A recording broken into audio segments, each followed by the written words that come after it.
Hello everyone, welcome to another episode of Player One Start. Remember, if you haven't done so yet, to please hit that like and subscribe button. It really helps me out and supports this channel. Now that we got that out of the way, today's topic is Sonic the Hedgehog. With the upcoming Sega Genesis mini console coming out, a question popped up into my mind.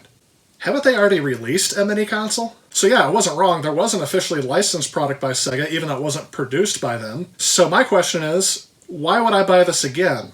And I'm specifically speaking for people who already own a Sega Genesis, have all of the games that are on it, or most of them, or they have bought one of the mini consoles that could play Sega Genesis games on it, or even has some of these still built in. But for some strange reason, another burning question came into my mind. How many times have we been forced to purchase Sonic the Hedgehog? So Sega actually has a habit of re-releasing some of their greatest hits more often than they actually come out with new hits, it seems like. I mean, looking back through my collection, I can think of a handful of times that I probably already own all of the games on this system. But I don't want to generalize. Let's actually go back in time and see how many times I have repurchased the original Sonic the Hedgehog. Here are the rules. It has to be the same original game. Some alterations may be included, such as bonus features, upgraded graphics, upgraded sound, but essentially it's the same game.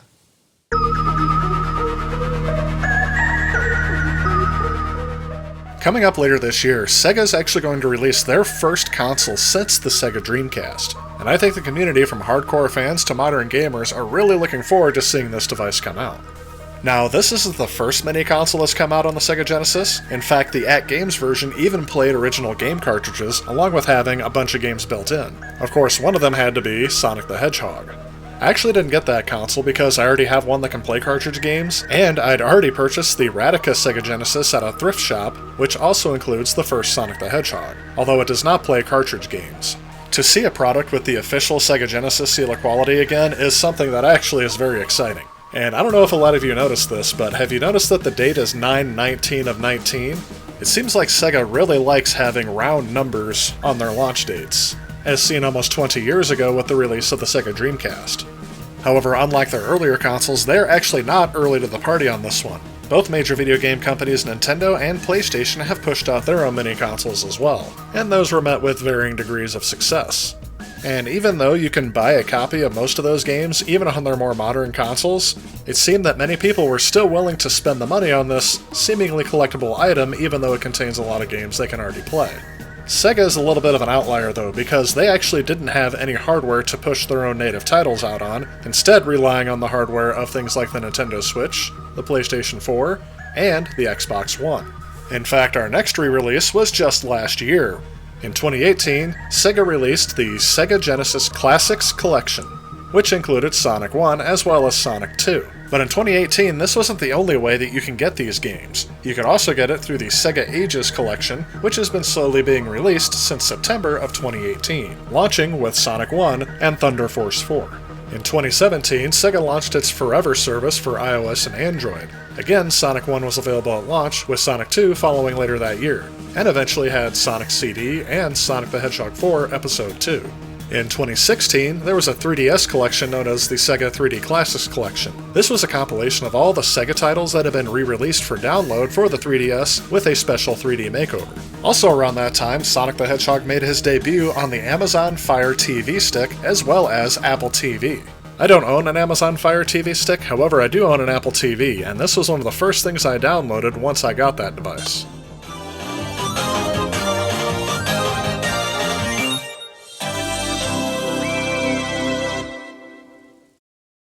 You can play the game with the Apple TV remote, but I actually prefer to play it with the Nimbus wireless controller, which is also compatible with the version for iOS. Again, I like using this controller for it rather than using the touchscreen controls because I actually like having a physical button to press. Even though these games are technically HD remasters, since they perform and are designed exactly the same way as the originals, I consider these more like re-releases.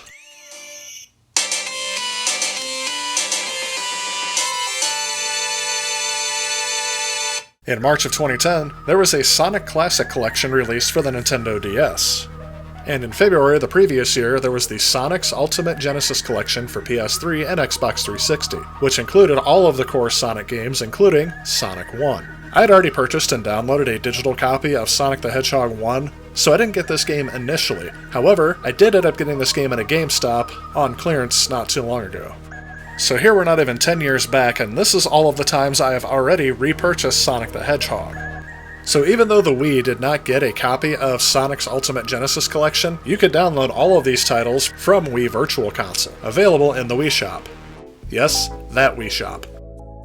Unfortunately, even if you had previously purchased Sonic the Hedgehog from the Wii Shop, you can no longer download it due to the fact that they've shut down the service as of earlier this year in 2019.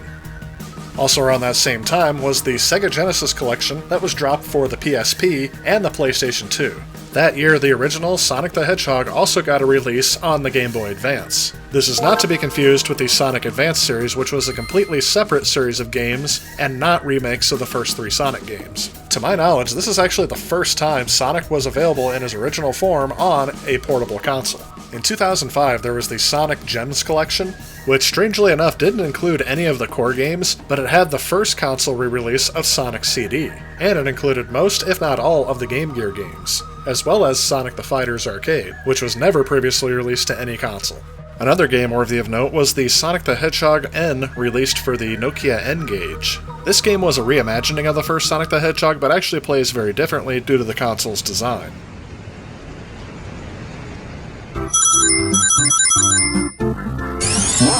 Sonic N, now on N-Gage. Moving back to November 10th of 2002, Sonic 1 makes its first appearance on a non-Sega console. And I guess I shouldn't say a non-Sega console, I mean on every other console. Xbox, PlayStation 2, and GameCube each got a copy of this game, including all of the core Genesis Sonic games. This was actually a pivotal moment in gaming history for me, because this is the first time I saw Sonic be released on a Nintendo console. I didn't really come to terms with this until around 10 years later, when I finally broke down and purchased Sonic the Hedgehogs 1, 2, and 3 from the Wii Shop.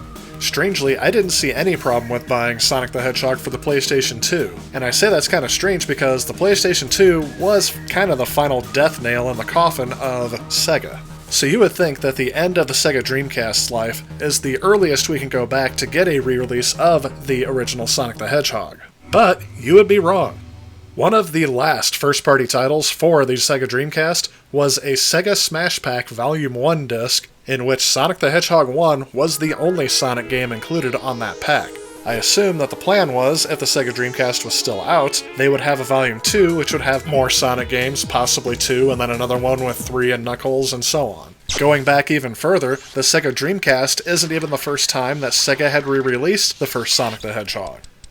Part of the huge disappointment that Sega fans felt in the Sega Saturn in the 1990s was that the only taste of a 3D Sonic game they would get would be a 3D overworld for a compilation called Sonic Jam, which included the first Sonic the Hedgehog, 2, 3, and Knuckles. The fact that the heavily publicized and advertised 3D Sonic game called Sonic Extreme was never released for the Saturn is credited as a major factor in its downfall. But anyway, we have to be done now. There can't be any more re-releases of Sonic the Hedgehog, because if we go back any further, we're actually back into the Sega Genesis. And that's the console it was originally released on, so there wouldn't be a re-release on this console, right?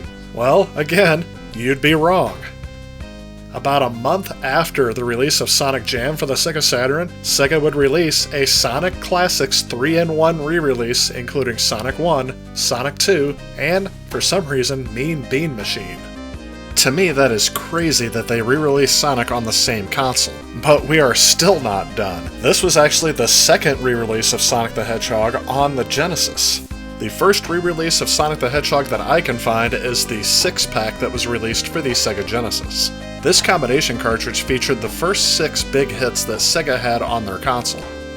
To me, this is the cherry on top of how many times Sega has shamelessly re-released the same exact game over and over again and expecting us to buy it. And so far, I am ashamed to say, I know I have bought into it way too much.